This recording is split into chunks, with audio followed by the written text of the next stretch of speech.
یہ تو ہے حکومت کی حکمت عملی۔ اب آتے ہیں جناب پاک فوج میں ہونے والی گرفتاریوں کے حوالے سے۔ گزشتہ روز میں نے آپ کو بتایا تھا کہ ایک SIB، اور وہ میں اپنی غلطی پر معذرت خواہ ہوں، SIB stands for special investigation branch. میں نے گزشتہ روز شاید اپنی ویڈیو میں کہا تھا کہ اسپیشل انویسٹیگیشن بیورو، نہیں، اسپیشل انویسٹیگیشن برانچ ہے پاک فوج کی، اور اس برانچ کا جو تفتیشی سینٹر آپ کہہ لیں، انٹروگیشن سینٹر، وہ ہے راولپنڈی میں۔ راولپنڈی میں ایک ٹرانزٹ کیمپ، ایک جگہ ہے، جو لوگ راولپنڈی سے واقف ہیں وہ جانتے ہیں۔ یہ ملٹری ہاسپٹل اور AFIC armed forces institute of cardiology, جسے افواج پاکستان کا ادارہ برائے امراض قلب کہتے ہیں، اس کے قرب و جوار میں یہ واقع ہے۔ بنیادی طور پر ایک بریگیڈیئر لیول کے، بریگیڈیئر رینک کے افسر جو ہیں وہ اس کو ہیڈ کرتے ہیں، اور یہ ڈائریکٹلی جو ہیں وہ انڈر آتے ہیں ایڈجوٹنٹ جنرل، جو کہ اس وقت کا جو بھی لیفٹیننٹ جنرل ہوتا ہے۔ ماضی میں ایڈجوٹنٹ جنرلز جو ہیں وہ جنرل عامر علی عباسی رہے ہیں، جنرل محمد عامر رہے ہیں، اب آج کل جو بھی لیفٹیننٹ جنرل ہیں۔ بہرحال یہ لیفٹیننٹ جنرل، ایڈجوٹنٹ جنرل جو ہے وہ اس کے ماتحت آتے ہیں، یہ بریگیڈیئر جو اس کو SIB کو ہیڈ کرتے ہیں، SIB کے انٹروگیشن سینٹر کو۔ اور SIB کے پاس جب کوئی بندہ جاتا ہے، فوجی افسر، اور اس کا مطلب یہ ہے، چاہے وہ ریٹائرڈ ہو چاہے وہ سرونگ ہو، اس کا مطلب یہ ہے کہ اس کی گرفتاری عمل میں آ چکی ہے، کیوں انٹروگیشن گرفتاری کے بعد شروع ہوتی ہے۔ اس کا طریقہ کار میں آپ کو بتاتا چلوں، وہ یہ ہے کہ پہلے کوئی بھی افسر ہو، سرونگ ہو یا ریٹائرڈ ہو، اس کو GHQ طلب کیا جاتا ہے، PS برانچ شاید اسے کہتے ہیں، وہاں پر اس کو طلب کیا جاتا ہے۔ طلب کرنے کے بعد اس کو چارج شیٹ پڑھ کر سنائی جاتی ہے، یعنی ایک جو اس نے جرم کیا ہو، جو الزامات لگے ہوں، وہ بتائے جاتے ہیں اس افسر کو کہ آپ نے یہ کام کیا ہے، فوج کے ڈسپلن کے خلاف، فوج کے اندر کوئی بھی آپ نے اس طرح کی حرکت کی ہے، وہ آپ کو بتایا جاتا ہے ثبوتوں کے ساتھ۔ اس کے بعد اگر جس پر وہ الزامات لگے ہیں، جو شخص افسر وہ صحت جرم یا ان الزامات کی صحت سے انکار کر دیتا ہے کہ نہیں میں نے ایسا نہیں کیا، تو پھر اس کو انٹروگیشن کے لیے SIB لے جایا جاتا ہے، یعنی اسپیشل انویسٹیگیشن برانچ کے انٹروگیشن سینٹر میں۔ اور پھر ہمارے جو فوجی بھائی ہیں وہ بہت اچھی طرح سے جانتے ہیں کہ SIB کا مطلب کیا ہے۔ میں نے کل بھی بتایا تھا، لوگوں کی ٹانگیں نہیں بلکہ روح کانپ جاتی ہے جب وہ SIB کا نام سنتے ہیں یا یہ سنتے ہیں کہ ان کو SIB نے طلب کیا ہے۔ سملرلی یہ جو ابھی میں آپ کو SIB کے حوالے سے بتا رہا ہوں کہ تاکہ آپ کے ذہن میں یہ بات آ جائے کہ SIB آپ کو کب حراست میں لیتا ہے۔ اس دوران وہ جو افسران ہوتے ہیں جن پر الزامات ہوتے ہیں، ان کے تمام موبائل فونز ضبط کر لیے جاتے ہیں، لیپ ٹاپ ضبط کر لیے جاتے ہیں، یعنی ان کے استعمال میں جتنی بھی ڈیوائسز ہوتی ہیں وہ پہلے سے انویسٹیگیشن سارا کچھ تیار کر لیا جاتا ہے کہ کیا کیا چیز استعمال ہوئی ہے، ان سب چیزوں کو ضبط کر لیا جاتا ہے، پھر ان کا فورینسک انالیسس کیا جاتا ہے باقاعدہ لیب کے ذریعے کہ کس کس سے کال ہوئی، کون کون سی چیزیں ڈیلیٹ ہوئیں، کس کو فارورڈ کی گئیں۔ یہی نہیں بلکہ اہل خانہ، اہل و عیال، بیوی، بچوں، بہن بھائیوں تک کے ڈیوائسز جو ہیں وہ ضبط کی جا سکتی ہیں۔ تو پھر اس کے بعد جو ہے وہ ٹرائل کیا جاتا ہے، جب وہ شخص، وہ جس کو انگریزی میں کہتے ہیں when he starts spilling the beans، جب وہ اگلنا شروع کر دیتا ہے اس تفتیش انٹروگیشن کے دوران، تو پھر مقدمہ قائم کیا جاتا ہے۔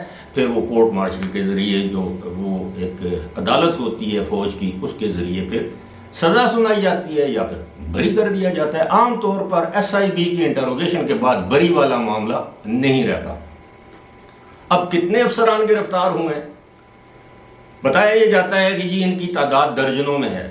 جی ہاں، درجنوں میں ہے۔ اس میں سرونگ آفیسرز بھی شامل ہیں، اس میں ریٹائرڈ آفیسرز بھی شامل ہیں۔ میں نے گزشتہ روز بھی آپ کی خدمت میں عرض کیا تھا کہ اس میں میجر رینک سے لے کر lieutenant colonel, colonel and brigadier rank تک کے لوگ ہیں۔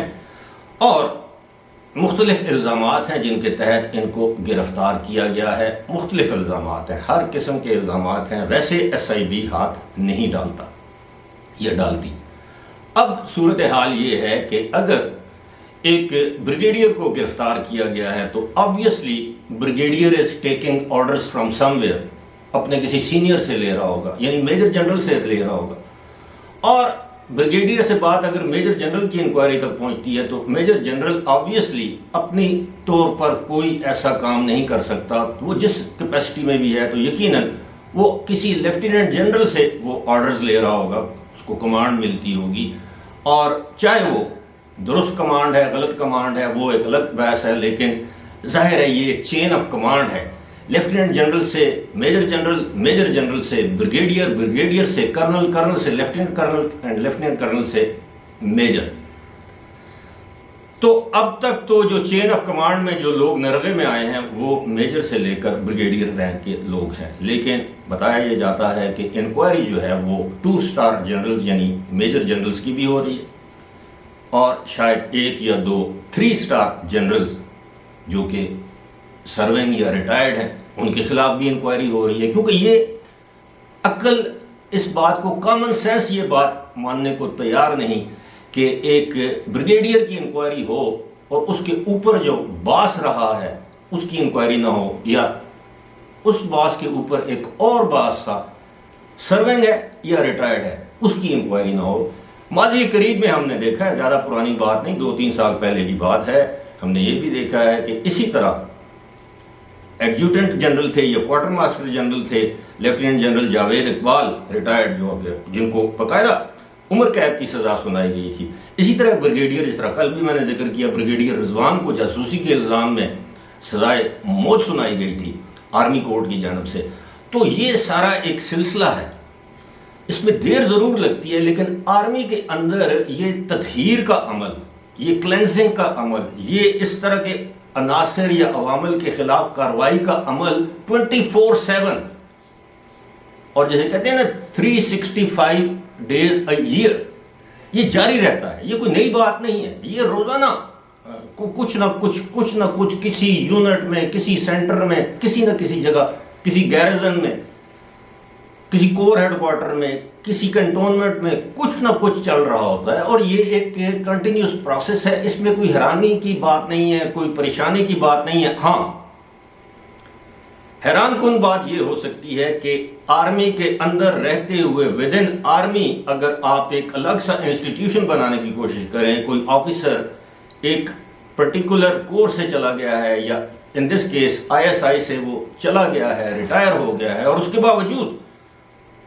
اس کے اپوائنٹڈ لوگ سرونگ یا ریٹائرڈ، اس کے منظور نظر افراد، اس کے لائلسٹ، اس کے لوگ اس کی منشا کے خلاف کام کر رہے ہیں اور اپنی جو کمانڈ ہے اس کو بتا نہیں رہے، اور بالآخر وہ رنگے ہاتھوں پکڑے گئے. جس طرح کہ میں نے کل بھی بتایا تھا کہ ایک میجر صاحب وزیر اعظم آفس سے پکڑے گئے، موجودہ وزیر اعظم آفس سے، جن کا نام کوڈ نیم میجر ارسلان تھا. بعد میں پتہ چلا کہ ان کا اصل نام تو میجر عبدالرحمان ہے، اور ان کو سابق جو DG ISI تھے لیفٹیننٹ جنرل فیاض حمید، وہ عمران خان کے ADC کے طور پر وہ ان کو تعینات کر کے چلے گئے تھے، اور اس کے بعد وہ سرو کر رہے تھے میاں شہباز شریف کے ADC کے طور پر، اور انہیں کی ریکارڈنگ کر رہے تھے، اور بالآخر رنگے ہاتھوں پکڑے گئے. اور انہوں نے سب کچھ بتا بھی دیا کہ وہ کس کے کہنے پر کر رہے تھے. انہوں نے بتایا کہ وہ مبینہ طور پر یہ ریکارڈنگ وہ جنرل فیاض حمید کو پہنچا رہے تھے. تو اب آبویسلی اگر میجر نے جنرل فیاض حمید کا نام لیا ہے تو آپ یہ سمجھ سکتے ہیں کیا یہ بات قابل فہم ہے کہ جنرل فیاض حمید کی انکوائری نہیں ہو رہی ہوگی؟ ایسا ممکن نہیں.